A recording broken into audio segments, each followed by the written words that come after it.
हमारे पूर्वजों ने इतना क्या कहते हैं ना, सरलता दिखा दी। एक छोटी सी कहानी सुनाती हूँ आपको कि एक जंगल में एक सांप रहता था।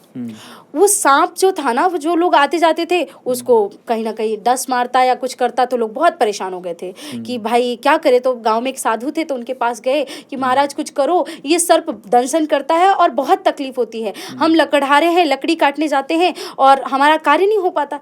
तो साधु ने मना किया, सर्प मान गया। थोड़ा समय बाद, लगभग 7-8 महीने हुए, साधु वहां से गुजरे तो देखा सर्प की स्थिति बहुत बुरी, मरने की हालत पे आ गया वो सर्प। तो साधु ने कहा, तुम्हारी ऐसी स्थिति किसने की? बोले महाराज आपने।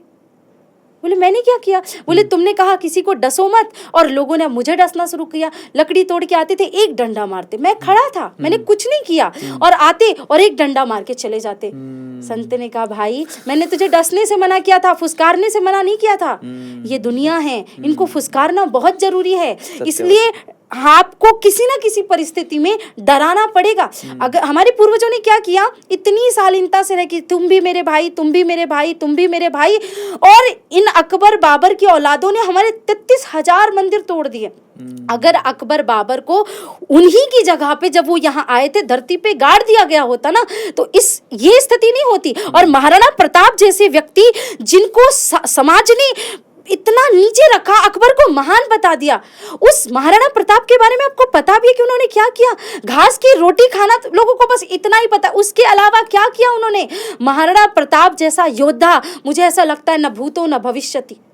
हालांकि मेरे फेवरेट जो है वो महाराणा प्रताप तो है ही, पर साथ में शिवाजी है। उसके पीछे का एक कारण है कि महाराणा प्रताप एक ऐसे योद्धा थे कि शत्रु आया और अगर वो निहत्था हो गया तो छोड़ दो उसे।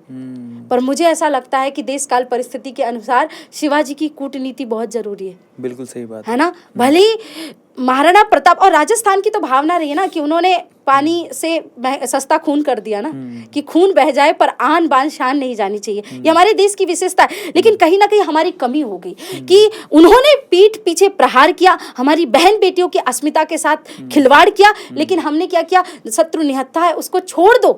शत्रु ने जैसा हमारे साथ बर्ताव किया, वैसा ही व्यवहार उनके साथ करना चाहिए, तभी हमारा देश अब आगे बढ़ेगा। वो कहते ना, एक हाथ में माला, दूसरे हाथ में भाला। तो कहीं ना कहीं गलती वहां पे हमारे साथ पीछे हुई है।